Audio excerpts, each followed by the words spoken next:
Okay, guys, we are on part 3 of building Rosie from Hazbin Hotel. This is the final part. We are building her wig. I did end up purchasing a wig for this. I kind of have like a germaphobe issue with using thrifted wigs. If it's a wig I already had from my own stash, something that I personally wear, I would rewear a wig. But I did not have a wig that matched her hair, and I wasn't going to buy a thrifted wig. That's just not... don't feel comfortable with that. So I did end up having to purchase a wig for this cosplay where everything else in this build is thrifted. So, I mean, that was the one big purchase that I had for this cosplay, and it was just an epic cosplay wig. I think it was like $40, $50. So when I received the wig, I had originally envisioned building an Edwardian style like updo.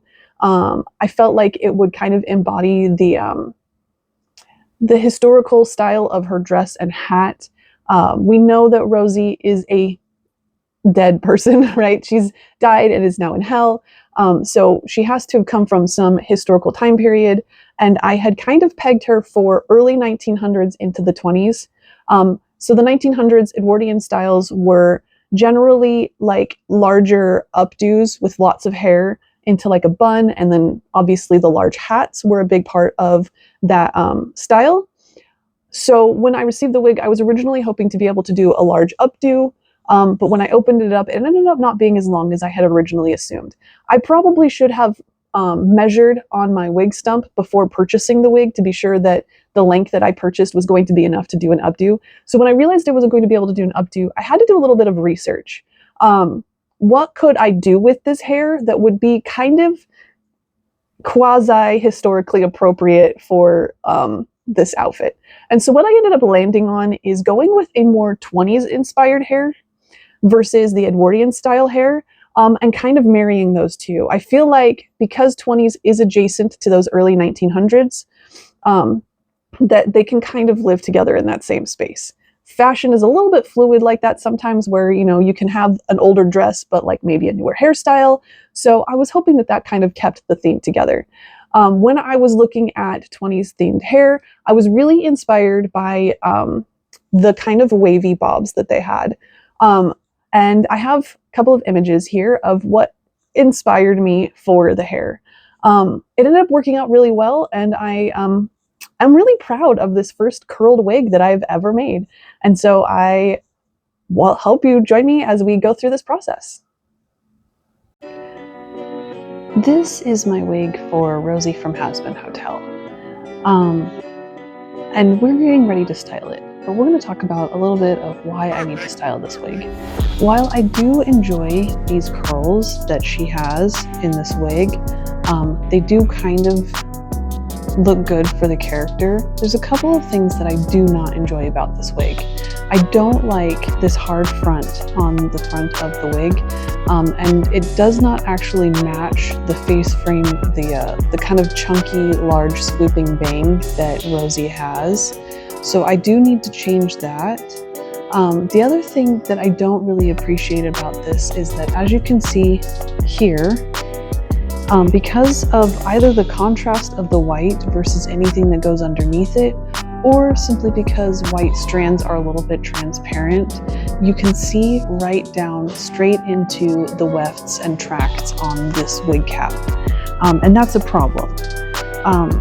So what I need to do is I am going to need to crimp this out to kind of create a fluffier texture in the hair, and hopefully we can be able to style it in a manner that is going to make it so that we don't see these tracks.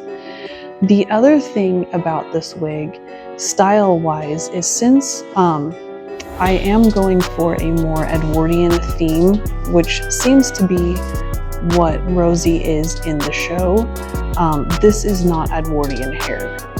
I even copied some of the Edwardian styles into her hat.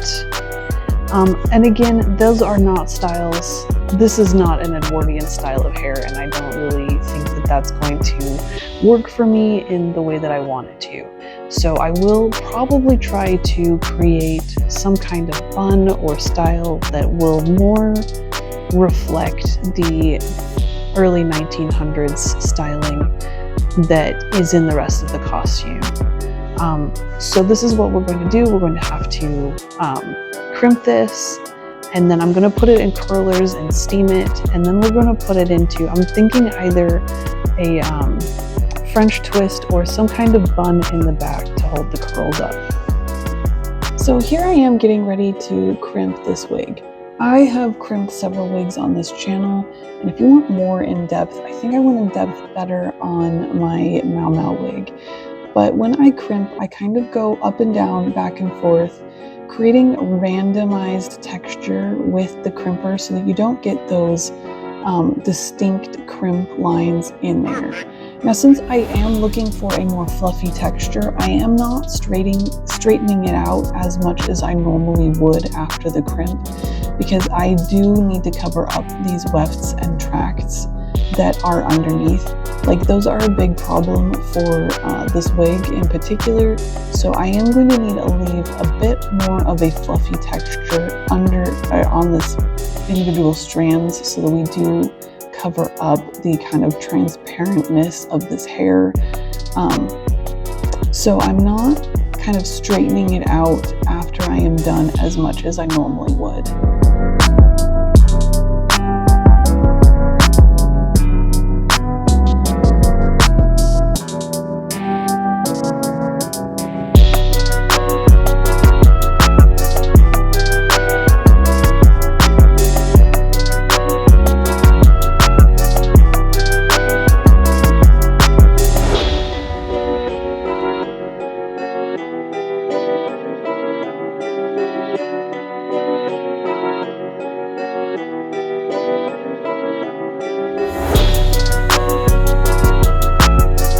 The next thing I need to do is steam the hairline in the front. The bangs were parted straight in the middle, and Rosie definitely has a side part in her bangs. So I need to steam out the middle part, steam it nice and like straight into the front. And then I need to get curls into this. So once we have it all steamed down in the front, pulling all of it forward, I'm going to separate it into parts. The part that goes to one side and the part that goes to the other side. And then put it into these like Velcro curlers that I have so that I can steam the curls into the wig. Now, the importance of steaming a wig is that we're heating up the plastic. And if you're unfamiliar with heating up plastic, it makes it malleable. The shape that was once rigid has now kind of like softened, and you can put the hair into the position that you're looking for. So by pulling the hair into a new part or pulling it back the way I'm doing here, and then holding it into place once it's cooled down, you're basically giving the material a new shape. Kind of as if you had melted it. It's like in a semi-melted state by heating it up with the steamer. And then by holding it into place, it can then cool then to the shape that you need to go.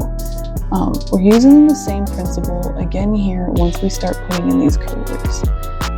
You put the curler into the hair, holding it in place however you need to.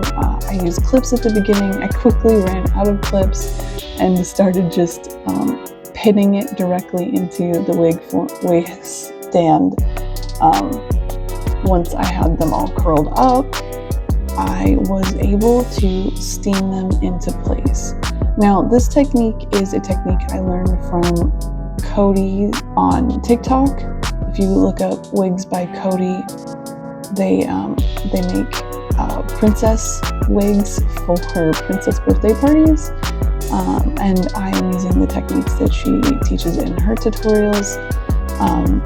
By rolling them up into rollers, and then what we'll do after we have all the hair in the rollers is we'll steam it really good, wrap it in a grocery bag, and then put as much steam into that grocery bag as we can so that the whole thing gets as warm as possible, obviously without like melting the actual plastic. But we don't want it to be only partially warm. Once it is cooled, it still might be a little bit wet, but that's not going to affect the hair in any way. Human hair might become unstyled when it is wet, but we are again working with plastic here. So this hair was slightly damp to the touch when I pulled it out, but it is plastic fibers. So once I pulled it out, I'm actually going to brush all of this and tease it and manipulate it into the shape that I want on the front of this wig. It takes a lot of work, and it's something I'm still not super familiar with, so this small part of the bang took me about 45 minutes to do. So I teased it, giving it as much body as I could, and then pulled the teasing into the shape that I was looking for, kind of making the curls that were once separate pieces work together for one cohesive, like, curly bang in the front. And honestly, there's not a whole lot I can describe how I can describe this. It was rather organic, and again, Wigs by Cody describes it a lot better than I could. This is my first time ever attempting to do a curled wig in the first place, and I feel like it turned out pretty well, but like I said, again, I am pretty much a newbie at this particular wig process.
The bangs in place, I needed to curl the rest of the wig. So I did not have enough curlers for this entire wig.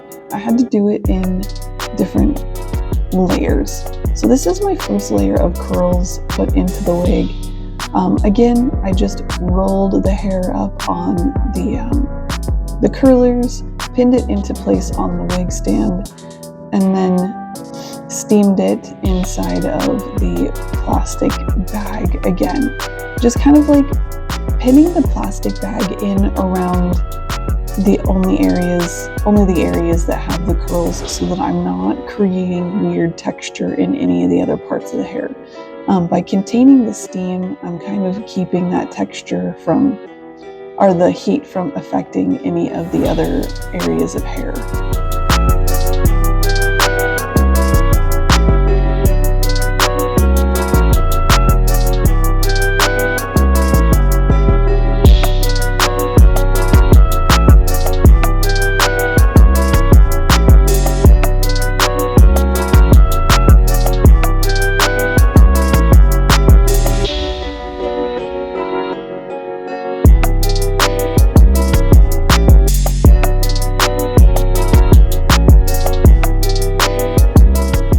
Once, again, it has cooled down, I can then take these curlers out. I'm kind of just like looping my finger through the curl once I've taken it out to kind of like separate it if it seems too chunky, or combine it back again with a neighboring curl if it ends up being too small of a piece. And then just kind of helping these pieces to look cohesive. These orange curlers ended up being too big of a curl, and so I actually put them back up with the rest of the uncurled hair and put them through the curling process again. Then, to kind of contain the curls and keep them out of the way for the rest of the styling, I put them in a little bit of wig cap and put another set of curlers in for another steam process. Finally, this is my last set of curls. I am going to then brush out kind of like the top layer and see if I can get it to do like a fun like wave down the top and then curls kind of like at the bottom. So that's the plan. We have the back here is all curl. And I am hopeful that I can get the look that I'm going for. I am worried that again I'm getting gapping, so that's why I'm gonna plan on teasing that top layer to kind of get that wave and see if I can make it work, I guess. But we're gonna steam these up, and then later today I will take them out and see what we've got. When I took out my top layer of curls, we were looking kind of like Dolly Parton.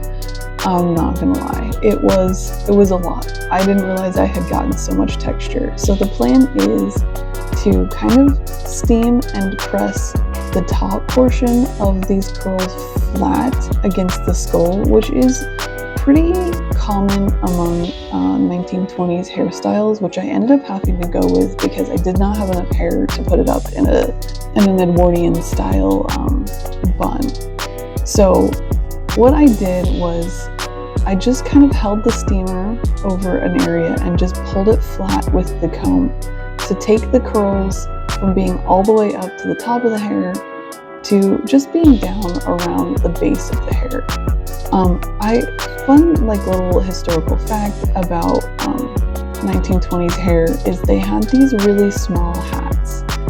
And so the hair was often, even when it was bobbed, it would be curled, but then kind of smushed flat on the top to go underneath these like smaller hats. I feel like the small hats were a rebellion against the Edwardian style large hats.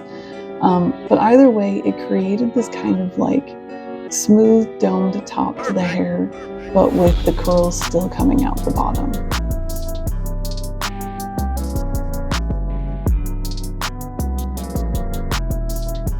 And with that, we are all done. And you can see now with the curling and the crimping, the track lines are no longer visible along the scalp line of this wig. It looks seamless all the way around, much better than it did when it came straight out of the bag.